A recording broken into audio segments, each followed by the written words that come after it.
네, 안녕하세요, 청년 여러분. 이우주 전도사입니다. 오늘 부임 후에 첫 설교를 하게 되었는데요.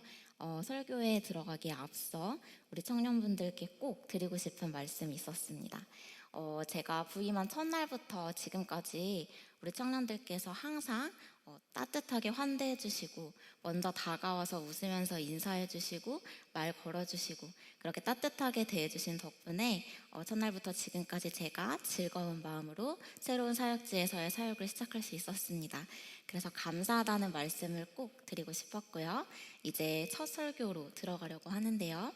공교롭게도 첫 설교가 올해 마지막 날이 되어서 어떤 말씀을 전해야 하나 한편으로는 영광이면서도 고민이 있었습니다. 그러나 정말 부족한 입술로 전하지만 우리 하나님께서 사랑하시는 우리 청년분들 한 사람 한 사람에게 말씀해 주시기를 기도하면서 설교의 본문 속으로 들어가 보려고 합니다. 오늘 저희가 읽은 고린도후서 4장의 본문에는 질그릇이라는 그릇이 등장하는데요. 이 질그릇에 관한 4장 7절의 본문을 제가 다시 읽겠습니다. 우리가 이 보배를 질그릇에 가졌으니 이는 심히 큰 능력은 하나님께 있고 우리에게 있지 아니함을 알게 하려 함이라. 아멘. 우리가 보통 이 본문을 해석할 때 이 질그릇에 대해서 연약한 그릇, 즉 깨어지기 쉬운 그릇으로 해석하고 묵상하곤 하는데요. 저 역시 그런 관점으로 이 본문을 해석하고 묵상해오곤 했습니다. 그런데 그러던 어느 날 제가 신학대학원을 준비하면서 처음으로 신약과 구약 전체를 공부하다 보니 이 질그릇의 의미를 좀 더 깊이 알게 되었는데요. 그 깊은 의미를 안 순간 저의 마음이 조금 불편해졌습니다. 왜 불편해졌을까요? 그 이유는 레위기에 있습니다. 레위기 11장 33절에 이 질그릇에 관한 규정이 있는데요. 이 질그릇에 관한 규정을 제가 읽겠습니다. 그것 중 어떤 것이 어느 질그릇에 떨어지면 그 속에 있는 것이 다 부정하여 지나니 너는 그 그릇을 깨뜨리라. 깨뜨리라. 다른 그릇은 부정한 것이 담기어도 하루가 지나면 깨끗해지는데 이 질그릇만은 부정한 것이 담기면 바로 깨뜨려져야 하는 그릇이었던 것입니다. 그런데 저는 사실 10대 후반에 굉장히 깊은 우울을 경험하고 또 그 우울 뒤에 섭식장애라는 마음의 병을 얻었습니다. 그런데 이 섭식장애는 이제 지속이 되게 되면 뇌의 기능에 이상이 생겨서 굉장히 오랫동안 고생을 하게 되는데요. 저 역시 이 병 때문에 굉장히 오랜 시간 씨름을 하는 시간을 보내야 했습니다. 그래서 저에게는 이러한 마음의 상함, 깨어짐 이런 것들에 대한 일종의 트라우마가 있었는데요. 이 깨뜨려져야 한다는 말씀이 생각나면서 이것이 저의 마음을 불편하게 했던 것입니다. 그래서 우리 청년분들 지금 잠깐 같이 생각해 보시면 좋겠는데요. 우리 청년분들은 살아오면서 어떤 순간에 마음이 상하고 깨어졌는지 한번 돌아보았으면 좋겠습니다. 그래서 저도 지금도 청년이지만 20대 초반부터 저의 청년의 때에 어떤 마음의 상함과 깨어짐을 경험했는지 한번 떠올려 봤는데요. 먼저 20대 초반을 떠올려 보면 그때는 아마도 사랑과 연애가 가장 중요한 이슈가 아니었나 싶습니다. 지금 약간 가물가물하신 분들도 있을 수 있겠지만 사실 심리학자 에릭슨에 의하면 이것은 청년 시절의 가장 중요한 과업 중에 하나인데요. 그래서 이 사랑에 실패하게 되면 막 세상이 무너지는 것 같고 나의 삶의 의미가 상실되는 것 같은 그런 깨어짐을 경험하곤 했습니다. 그리고 이제 경제적인 독립을 이루어야 하는 시기가 됐을 때는 저도 취준을 한 적이 있었는데요. 근데 취준을 하면서 여러 기업의 자소서를 쓰다 보면 내가 이렇게 보잘것없는 인생을 살았나 하면서 자괴감에 빠지며 깨어졌던 순간도 있었습니다. 그리고 드디어 취업을 해서 직장에 들어가서 또 저희는 기도를 하고 들어가잖아요. 그러니까 이것이 나를 부르신 소명의 땅이구나라는 마음으로 기쁘게 일을 시작하는데요. 하루, 이틀, 3일, 그리고 일주일, 6개월 정도 지나다 보면 여긴 어디, 나는 누구, 이곳이 정말 나를 부르신 곳이 맞나? 정말 내가 이곳에 있는 것이 맞나 하는 회의감에 젖어들기 시작했습니다. 그러면서 다시 깨어짐이 시작되곤 했습니다. 이렇게 우리가 인생의 과업에 실패하거나 이 과업을 이루는 데 어려움을 느끼게 되면 우리는 깨어짐을 경험하는데요.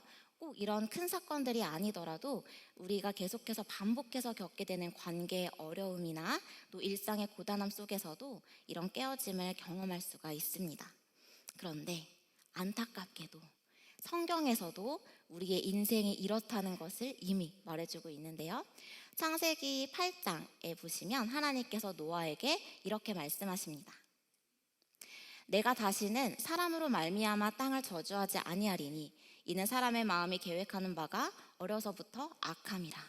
내가 전에 행한 것 같이 모든 생물을 다시 멸하지 아니하리니 땅이 있을 동안에는 심음과 거둠과 추위와 더위와 여름과 겨울과 밤과 낮이 쉬지 아니하리라고 말씀하신 것입니다. 즉 홍수 사건 뒤에 하나님께서 노아에게 새로운 약속을 주시면서 내가 이제 다시는 너희의 죄로 말미암아 너희를 전부 멸하지는 않겠다. 그러나 다시 화면을 띄워주시면 그 전 PPT를 않겠다. 그러나 이 죄 많은 땅에서 너희는 수고해서 땀을 흘려야 먹을 것을 구할 수 있고 살을 애는 듯한 추위와 찌는 듯한 더위의 고통을 경험할 것이며 여름과 겨울 계절의 변화처럼 끊임없이 변화되는 환경에 적응해야 살아갈 수 있을 것이다. 또한 너희의 인생에는 낮과 같이 밝은 날들도 있겠지만 밤과 같이 어두운 날들도 있을 것이라고 하나님께서 분명히 미리 말씀하신 것입니다. 그리고 가장 높은 지혜를 가지고 이 세상을 관찰했던 솔로몬은 전도서에서 이렇게 고백하는데요. 이것을 발견하고 이렇게 고백합니다. 헛되고 헛되다. 모든 것이 헛되다. 하늘 아래에서 되어지는 온갖 일을 살펴서 알아내려고 지혜를 짜며 심혈을 기울였다. 괴로웠다. 하나님은 왜 사람을 이런 수고로운 일에다 얽어매어 꼼짝도 못하게 하시는 것인가? 세상에서 벌어지는 온갖 일을 보니 그 모두가 헛되어 바람을 잡으려는 것과 같다. 가장 높은 지혜를 가지고 아무리 열심히 연구하고 관찰했음에도 이 세상에는 깨달을 수 없는, 이해할 수 없는 일들이 너무나도 많이 있더라는 것입니다. 지혜자든 우매자든 의인이든 죄인이든 모두가 부당하고 불합리한 일을 겪으며 거기서 고통을 겪고 심지어 악인이 의인보다 잘 되는 그런 아이러니한 일들이 세상에는 너무나도 많이 일어나더라는 것입니다. 그리고 이 사실은 우리에게 우리의 삶이 허무하다는 생각을 하게 할 수 있고 또 이것은 우리를 체념의 상태에 이르게 하기도 합니다. 그렇다면 우리는 이때에 무엇을 기억해야 할까요? 저는 우리가 이때에 하나님의 말씀을 기억하기를 원합니다. 값싼 위로나 정신승리를 의지하는 것이 아닌 하나님의 일하심이 생생하게 기록되어 있는 하나님의 역사가 기록된 성경의 말씀을 우리 마음에 새기고 그것을 기억하는 것입니다. 우리가 역사를 배우는 이유 중에 하나는 과거의 경험을 통해 교훈을 얻고 그것을 통해 현재에 적용해서 잘 살아내기 위함일 텐데요. 마찬가지로 우리 역시 하나님의 일하심, 그 역사가 생생하게 기록되어 있는 이 성경의 내용을 마음에 새기고 기억함으로써 오늘의 현재를 살아가는 것입니다. 그래서 저는 오늘 제가 그런 인생의 고비라고 느꼈던 순간들마다 가장 많이 묵상했던 인물들 중 한 명인 모세의 이야기를 통해서 우리가 그럴 때 무엇을 기억해야 하는지 한번 함께 생각해 보려고 합니다. 우리 청년분들이 아마도 많이 알고 계시는 바와 같이 이 모세의 이야기는 모세가 아기 때 죽을 뻔했다가 이집트 공주에게서 건짐을 받고 이집트의 왕자로 살아가는 데에서부터 시작됩니다.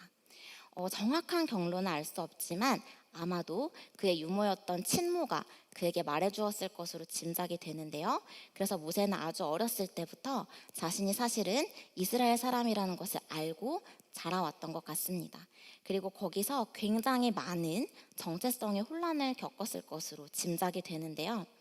한편으로는 학대당하는 이스라엘 백성들을 보면서 자신이 학대당하는 것 같은, 자신의 가족이 학대당하는 것 같은 고통을 함께 느끼면서도 동시에 이집트 사회에서는 자신이 이집트 왕자라는 신분으로 있지만 사실은 저기서 학대당하는 이스라엘 사람들과 다를 바 없다는 열등의식에 계속해서 시달리면서 살아왔을 것입니다. 그리고 그 혼란의 절정을 보여준 사건이 바로 모세가 이스라엘 백성을 학대하던 이집트 사람을 살해한 사건이었다고 생각하는데요. 이 사건이 바로에게 알려지면서 모세는 결국 이 미디안 광야로 도망을 치게 됩니다. 그렇게 스스로도 굉장히 충격적이었을 살인의 기억을 가지고 미디안 광야로 도망치게 되는데, 그 도망친 곳에서 불행 중 다행으로 시프라라는 여인을 만나 결혼을 하게 됩니다. 그리고 40년의 세월을 그 미디안 광야에서 보내게 되는데요. 모세에게 이 40년의 시간은 그의 상처가 치유된 상태에서의 40년이 아니었습니다. 모세는 그 사건을 자신의 트라우마처럼 각인된 상태로 살고 있었을 텐데요. 그 사건을 떠올릴 때마다 사실은 자신의 동족을 위해서 한 일이었는데도 불구하고 자신을 살인자로 몰아갔던 이스라엘 동족에 대한 원망과 분노, 그리고 그렇게 우발적으로 살인을 저지른 자기 자신에 대한 후회와 한탄, 그리고 더 깊이 들어가 보면 결국엔 나를 이런 운명으로 몰아넣은, 내가 선택할 수 없었던 이스라엘 사람도 아니었고 이집트 사람도 아니었던 자기 자신의 비통한 운명에 대한 슬픔, 그 모든 감정이 뒤엉켜서 모세를 정말로 힘들게 했을 것입니다. 그 모든 것들이 뒤엉킨 채로 모세는 하루, 이틀 계속해서 살아가게 되는데요. 그렇게 40년의 시간이 흐르는 것입니다. 그 과정에서 모세는 이제 체념의 상태로 발전했던 것을 짐작할 수가 있는데요. 그가 광야에서 얻은 아들에게 지어준 이름을 보면 그의 심경을 엿볼 수 있습니다. 네. 그가 아들을 낳음에 모세가 그의 이름을 게르솜이라 하여 이르되 내가 타국에서 나그네가 되었음이라 하였더라. 즉 모세는 이제 그 광야에서 자신의 정체성을 이 광야에서의 나그네로 한정짓고 그 기억을 묻어둔 채 하루하루 살고 있었던 것입니다. 그렇게 40년의 세월이 흐른 뒤 어느 날 갑자기 하나님께서 이 모세에게 찾아오셔서 모세를 부르시고 말씀하시는데요. 그러면서 모세를 갑자기 그 이집트 땅으로 다시 돌아가라고 명하십니다. 그 장면을 한번 보겠습니다. 이제 가라.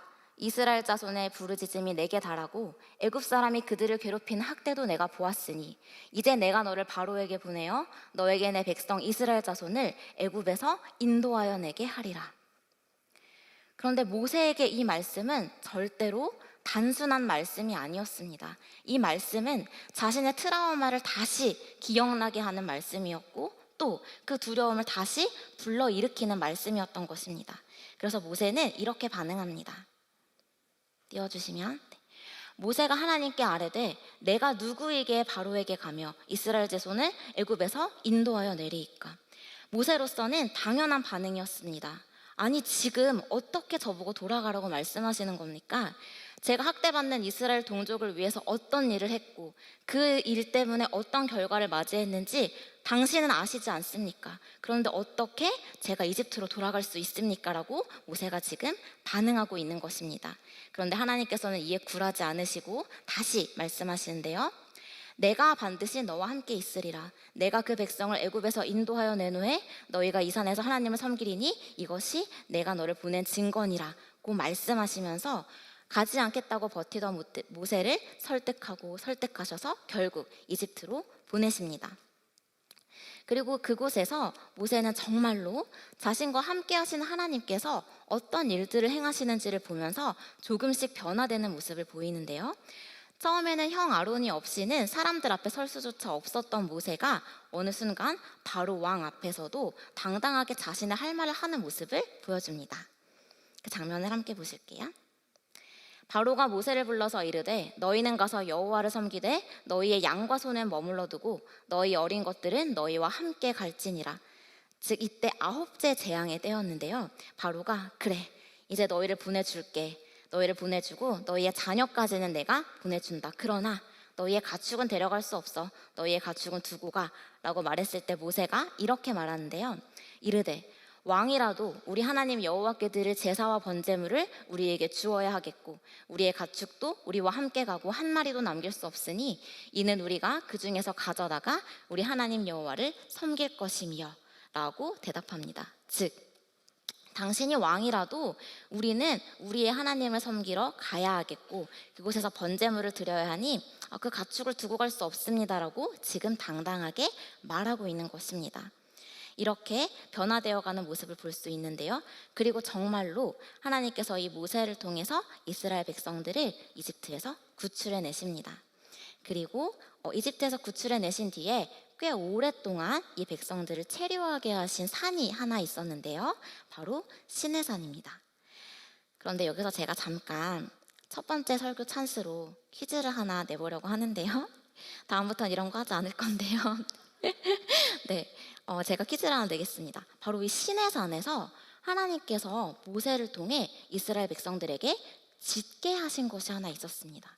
그것이 무엇일까요? 참고로 이것을 맞추시는 분께는 제가 다음 주일에 저희 친정어머니의 수제 쿠키 세트를 선물로 드리도록 하겠습니다. 혹시 힌트가 필요하실까요? 두 글자인데 한 분이라도 나와주세요. 자신 있게 드셔도 됩니다. 틀리셔도 괜찮아요. 그럼에도 모르시겠다면 제가 답을 알려드리겠습니다. 바로 답은 성막입니다. 회막이라고도 불리는 성막인데요. 하나님께서 모세를 통해서 이스라엘 백성들에게 이 성막이라는 것을 짓게 하십니다. 즉 하나님께서 40년의 광야 생활 동안 깨어질 대로 깨어진 모세를 통해 그리고 애굽의 고된 노동으로 깨어질 대로 깨어진 이스라엘 백성들을 인도하신 곳은 바로 하나님을 예배하는 예배의 처소이자 하나님께서 임재하시는 임재의 처소인 성막이었던 것입니다. 이스라엘 백성들은 이 성막을 짓고 이곳에서 하나님을 예배하며 하나님의 임재를 경험하고 이 성막과 함께 가나안 땅으로의 여정을 시작합니다. 그런데 이 성막에 대해서 성경에서는 또한 이렇게 이야기하고 있습니다. 그들이 섬기는 것은 하늘에 있는 것의 모형과 그림자라. 이것이 무슨 말일까요? 그 성막은 사실은 진짜인 무언가의 모형과 그림자였다고 말하고 있는 것인데요. 그러면서 이 진짜를 우리 예수 그리스도께서 완성하셨다고 말하고 있습니다. 다음 띄워주시면. 그럼 그리스도께서는 이것을 어떻게 완성하셨을까요? 이 성경에는 이렇게 나와 있습니다. 그리스도께서는 참것의 그림자인 손으로 만든 성소에 들어가지 아니하시고 바로 그 하늘에 들어가사 이제 우리를 위하여 하나님 앞에 나타나시고. 이 말씀이 조금 어려워서 이것이 무슨 말씀인지 이해하기 위해 제가 그림을 하나 가져왔는데요. 네, 이것이 바로 그 성막 안에 있는 지성소와 성소를 나타낸 그림입니다. 그리고 이 그림 중에 이 금색으로 칠해져 있는 부분이 지성소라고 하는 공간인데요. 이 지성소라는 공간은 대제사장만이 들어가서 하나님과 대화하고 그의 음성을 듣고 하나님의 임재를 경험하던 공간이었습니다. 그리고 이 지성소와 그 밖의 성소 사이에 천막이 하나, 천이 이렇게 커튼이 쳐져 있는 것을 보실 수 있는데요. 이 커튼의 이름이 바로 휘장입니다. 이 휘장은 굉장히 견고하게 짜여진 직물로 되어 있어서 사람의 손으로 혹은 자연적으로는 절대 찢어질 수 없는 단단한 커튼으로 되어 있었는데 대제사장이 바로 이 커튼을 열고 그 지성소 안으로 들어가 하나님과 대면하여 그 임재를 경험했던 것입니다. 그런데 예수님께서 이 대제사장만이 들어가던 이 지성소를 예수님께서 우리 모든 사람을 위하여 열어주셨습니다. 그런데 어떻게 열어주셨을까요? 마태복음 27장을 보겠습니다. 예수께서 다시 크게 소리 지르시고 영원히 떠나가시니라. 이에 성소 휘장이 위로부터 아래까지 찢어져 둘이 되고 아멘. 예수님께서 이 성소의 휘장을 바로 자신의 십자가 죽음을 통해 찢으신 것입니다.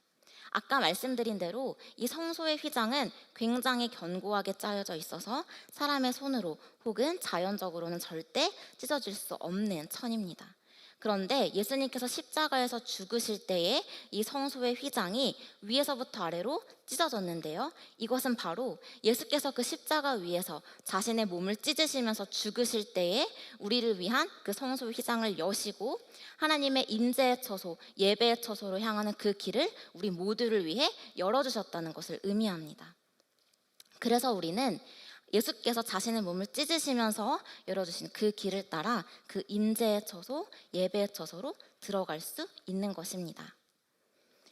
다음 말씀을 띄워주시면, 그래서 우리는 우리에게 있는 대제사장은 우리의 연약함을 동정하지 못하실 리가 아니요 모든 일에 우리와 똑같이 시험을 받으시니로되 죄는 없으시니라. 그러므로 우리는 긍휼하심을 받고 때를 따라 돕는 은혜를 얻기 위하여 은혜의 보좌 앞에 담대히 나아갈 것이니라. 아멘. 즉 하나님께서 그 깨어지고 고통받고 있던 모세와 또 모세를 통해 이스라엘 백성들을 그 성막으로 인도하셨던 것처럼 우리가 그 깨어짐의 순간, 그 고통의 순간에 우리가 향해야 할 곳은, 그리고 우리를 인도하시는 곳은 바로 하나님을 예배하는 그 예배의 처소, 그리고 하나님께서 임재하시는 그 임재의 처소인 것입니다.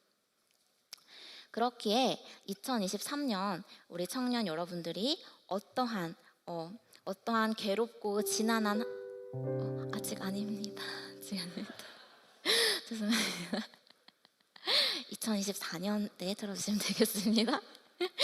2023년 우리 청년분들이 어떠한 지난한 한 해를 보냈다고 해도, 어떠한 괴로운 한 해, 나의 모든 나약함과 연약함, 실수와 여러 잘못된 것들로 점철이 되었던 그런 한 해를 보냈다고 해도 괜찮습니다. 왜냐하면 우리는 그 찢으신 휘장의 길을 따라 걸어갈 수 있기 때문입니다. 네, 잠시만요.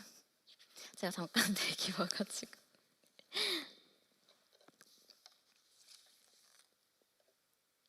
네, 그래서 우리가 2023년 얼마나 괴로운 한 해를 보냈다고 해도 우리가 절대 절망하지 않을 수 있는 것은 바로 그 자리는 우리 예수님께서 우리를 위한 질그릇이 되셔서 우리의 모든 죄와 연약함, 죽음, 그리고 모든 부정한 것들을 자신의 그릇에 담으시고 십자가 위에서 처절하게 깨어지신 바로 그 죽음의 비밀을 알게 되는 영광의 자리요, 은혜의 자리인 것입니다. 우리에게 그 고통의 자리는 그 은혜와 영광의 자리이기에 우리는 절망하지 않을 수 있는 것입니다. 그래서 이 아버지의 마음을 우리가 잘 정말 이해할 때에 그것을 알 수가 있는데요. 잠시만요.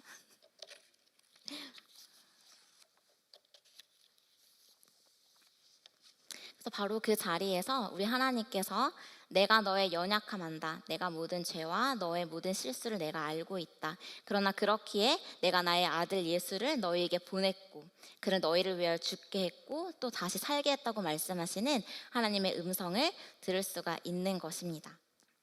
그리고 이 하나님 아버지의 마음에 대해서 이야기할 때 저의 육아 이야기를 잠깐 들려드리고 이 설교를 마무리하려고 하는데요.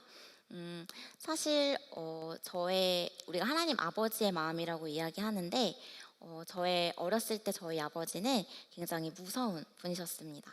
정말 감사하게도 지금은 제가 저희 아버지를 정말 존경하고 사랑하지만 어릴 때 저희 아버지는 사실 그렇게 좋은 아버지는 아니셨습니다. 그래서 제가 짐작하기로는 한 96년생 이상부터는 아마 개그 콘서트라는 프로그램을 아실 텐데요. 저와 저희 남동생은 그 개그 콘서트라는 프로그램을 보면서 마음껏 웃지 못했습니다. 왜냐하면 저희 아버지께서 그런 시끄럽게 구는 것을 굉장히 싫어하셨기 때문에 마음껏 웃을 수 없었고, 이 정도 이제 말씀을 드리면 짐작하실 수 있겠지만, 그래서 저희 아버지의 분노가 언제 터질지 몰라서 저와 저희 남동생은 항상 눈치를 보며 불안 속에 지내야 하는 날들이 참 많았습니다. 그래서 사실 하나님 아버지의 마음이라고 할 때 저는 사실 마음속 깊은 곳으로는 이해되지 않는 부분들이 분명 있었는데요. 제가 처음 자녀를 낳고 부모가 되면서 처음으로 더 깊이 이해하게 된 부분들이 있었습니다. 그래서 그 이야기를 하나 들려드리려고 하는데요. 저희 아기는 지금 19개월이 되어서 이제 밥을 먹고 있는데, 이 19개월 정도 된 아기들이 밥을 먹을 때는 전쟁을 치르게 됩니다. 숟가락에 밥을 얹고 이렇게 돌리는 것뿐만 아니라 더 큰 문제는 이제 밥을 먹지 않거나 편식을 할 때인데요. 이렇게 편식을 하게 되면 굉장히 속상합니다. 저는 원래 체질대로 먹으면 된다고 생각하는 주의였는데 이것이 저의 자녀가 먹지 않을 때는 완전히 다른 얘기가 된다는 것을 알게 되었습니다. 그래서 제가 정성껏 차려놓은 그 밥상에 아이가 손을 대지 않거나 먹지 않으면 이렇게 화가 올라오는데요. 그런데 그 화가 나는 그 순간에 사실 그 화의 이면에는 정말 분노가 아니라 내 아이가 이렇게 잘 먹다가 이렇게 잘 자라다가 이렇게 먹지 않고 잘 자라지 못하면 어떡하지? 하는 걱정과 또 아이들은 자주 아픈데요. 이렇게 안 먹다가 또 아프면 어떡하지? 하는 안타까움. 그리고 그 모든 것이 저의 책임인 것만 같은 그 마음이 있다는 것을 처음으로 느끼게 되었습니다. 그리고 저희 하나님 아버지의 마음을 생각할 때 하나님께서도 우리가 하나님께서 잘 차려놓으신 그 밥상을 먹지 않고 잘못된 길로 가고 어리석은 행동을 할 때 우리 하나님 아버지의 마음은 정말로 우리가 좋은 길로 갔으면 하는 그 안타까워하는 마음과 걱정하는 마음, 그리고 그 모든 것이 자신의 책임인 것만 같은 그 마음에 자신의 아들까지 내어주시면서 우리를 포기하지 않으시고 끝까지 책임지시는 그것이 바로 하나님 아버지의 마음이라는 것을 처음으로 마음으로 깨닫게 된 것입니다. 그래서 2024년, 다가오는 2024년 우리가 정말로 그 마음을 믿는다면, 정말 그 아버지의 마음을 믿는다면 우리는 이 한 걸음을 걸어갈 수 있을 것입니다. 제가 굉장히 존경하는 목사님의 말씀 중에 신앙은 하루에 한 걸음이다 라는 말씀이 있는데요. 저는 이 말씀을 마음에 새기고 살아가는데 우리에게 정말 이 하나님 아버지의 그 사랑을 믿는 그 마음이 있다면 우리는 오늘의 이 한 걸음을 계속해서 걸어갈 수 있을 것입니다. 그래서 이 마음을 기억하며 우리 함께 찬양했으면 좋겠는데요. 다가오는 2024년을 우리가 바로 그 믿음으로 시작하기를 기도합니다. 다가오는 2024년에도 우리가 성경에서 보았던 것과 같이 우리에게는 수많은 어려움이 있을 수 있습니다. 그런데 바로 그 자리에서 예수 그리스도의 얼굴에 있는 하나님의 영광의 빛을 보게 되기를 소망합니다. 우리를 위하여 자신의 아들을 내어주시고 죽게까지 하신 그 하나님 아버지의 사랑을 아는 바로 그 자리가 된다면 우리는 여전히 그 한 걸음을 걸어갈 수 있을 것입니다. 우리 함께 이것을 함께 기도하는 마음으로 온전케 되리 찬양 부를 텐데요. 가사를 잘 묵상하시면서 함께 찬양하겠습니다.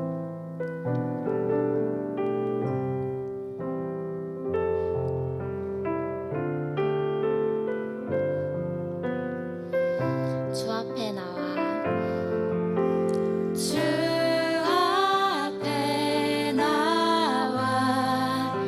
제사를 드리네.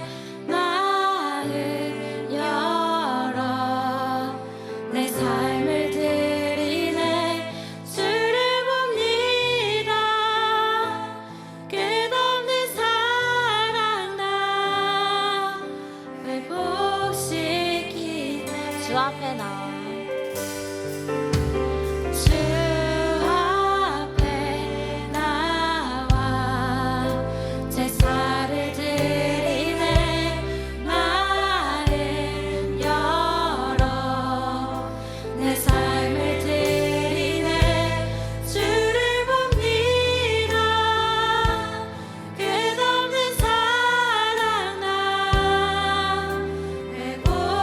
회복시키네.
기도하는 것은 다가오는 2024년 우리가 그 믿음을 가지는 것입니다.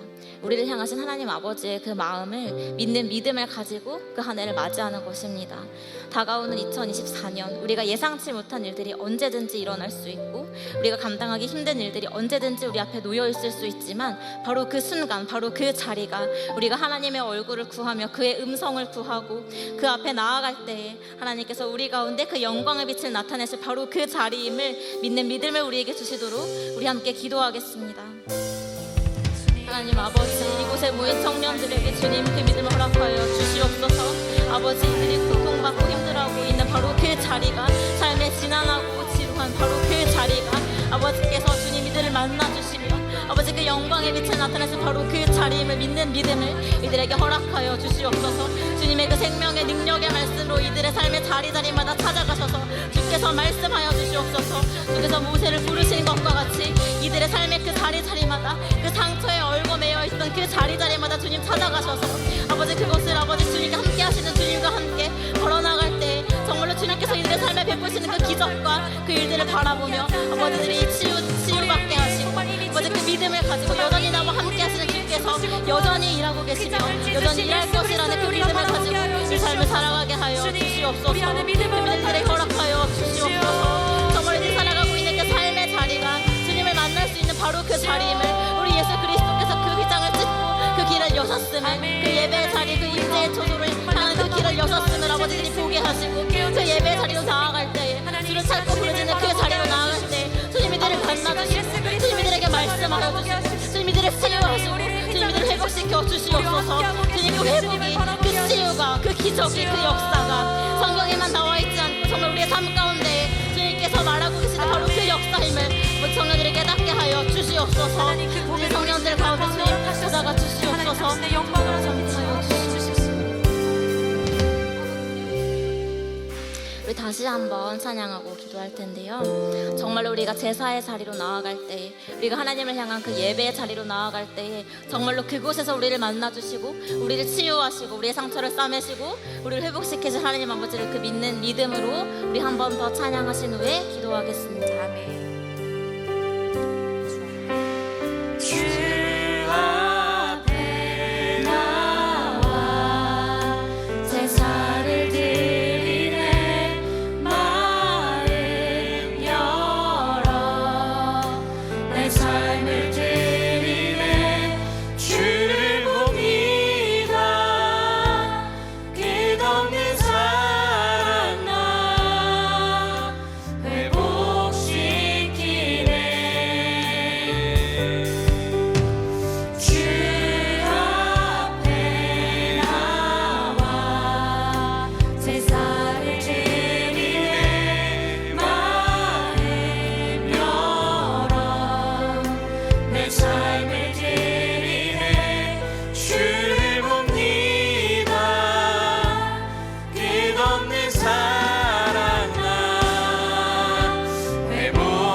공동체가 바로 그러한 하나님의 임재를 경험하고 정말로 전심으로 하나님을 예배하며 그 가운데 치유와 그 기적들을 경험하며 하나님의 역사를 경험하는 그러한 공동체 되도록 함께 기도하기를 원합니다.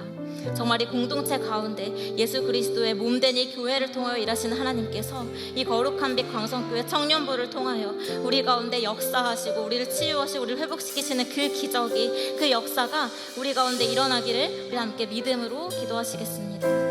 주님, 아버지, 아버지, 공동체 가운데 주님 임재하여 주시옵소서. 아버지, 우리 공동체가 함께 주님을 바라볼 수 있는 그 믿음 허락하여 주시옵소서. 우리가 함께 주를 바라보기를 원하오니 함께 주를 예배하며 함께 주를 찬양하고 함께 감사로 나아갈 때 주께서 이 공동체 가운데 베푸실 일들을 기대하며 나아가오니 주여 이 공동체 가운데 일하시고 역사하여 주시옵소서. 이 공동체로 부르신 이 청년들을 주님께서 기억하여 주시고 이 공동체로 모으신 우리 주 예수 그리스도의 몸된 교회로 부르신 이 시대를 한 명 한 명을 주님께서 기억하시고 살피시고 인도하여 주시옵소서. 또 아버지 우리 함께 부르셨으니 우리 안에 하나 된 마음을 주시고 우리가 함께 예배하고 하나 된 마음으로 주께 부르시며 주의 얼굴을 보며 주를 찾을 때 아버지 우리 가운데 역사하시고 우리 가운데 말씀하시고 주께서 허락하시니까 평안과 기쁨 가운데 우리가 함께 주님을 경험하고 함께 주님을 만나고 함께 주님을 알게 되는 그러한 공동체 되게 하여 주시옵소서. 경계하고는 쓰러내 가운데서도 우리에게 그런 시간을 허락하여 주시옵소서. 우리가 함께 주께 부르짖으며 함께 주님을 찬양하고 함께 기뻐하며 즐거워할 때 그곳에 임재하시는 주님의 영광의 빛을 보게 하여 주시옵소서. 우리 가운데 임하시는 우리 가운데 허락하신 그 영광의 빛, 우리 가운데 비추시는 우리 마음 가운데 비추는 그 영광의 빛을 볼 수 있도록 아버지 이곳에 모인 모든 청년들의 마음을 주님께서 만지시고 주님을 우리시키시고 우리 가운데 그렇게 역사하여 주시옵소서. 이 교회 가운데 주님 그렇게 임재하여 주시옵소서.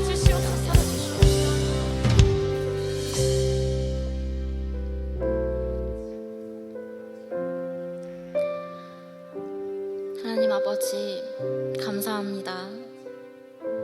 지난 2023년 우리에게 지난하고 괴로운 날들이 있었을지라도 여전히 주님께서 그 자리에 함께하고 계셨음에 감사합니다. 신실하신 하나님께서 여전히 우리와 함께하고 계셨고 또 임마누엘의 하나님께서 영원히 우리와 함께하실 것을 믿는 그 믿음의 눈이 우리에게 있게 하여 주시옵소서. 하나님, 우리가 처해진 우리의 삶의 자리에서 바로 그 현실 속에서 우리가 예배의 처소로 향하고 하나님의 임재의 처소로 향할 때에 주를 예배하며 주께 손을 들고 주님의 이름을 부르짖고 그 얼굴을 구할 때에 여전히 우리를 위하여 일하고 계시며 우리와 함께하고 계시는 하나님 아버지의 그 영광의 빛을 보게 하여 주시옵소서. 아버지 예수 그리스도를 통하여 그 몸을 찢어가시면서까지 찢으신 그 길을 우리가 걷게 하시고 아버지 그 임재의 자리로 나아갈 때에 주께서 우리 가운데 베푸실 그 은혜를 기대하며 나아갑니다. 또한 아버지 우리 거룩한 빛광성교회 청년부를 주님 축복하셔서 아버지 우리를 하나 되게 부르신 우리를 한 교회로 부르신 바로 이곳에서 주님의 그 임재와 주님의 그 능력과 주님의 그 지혜와 모든 것들을 함께 경험하게 하여 주시옵소서. 다가오는 모든 2024년의 그 모든 일정 속에서 우리에게 닥친 이 수련회와 이 모든 일정 속에서 아버지 그런 하나님을 함께 만나고 함께 찬양하고 함께 기뻐하며 함께 즐거워하는 공동체 될 수 있도록 아버지 이곳을 주님께서 축복하여 주시옵소서. 주님 이곳을 기억하시고 이곳에 모인 한 영혼 한 영혼을 주께서 살피시고 인도하시고 주님의 하나된 교회로 서게 하여 주시옵소서. 그것을 믿음의 눈으로 바라보며 우리 주 예수 그리스도의 이름으로 기도드립니다. 아멘.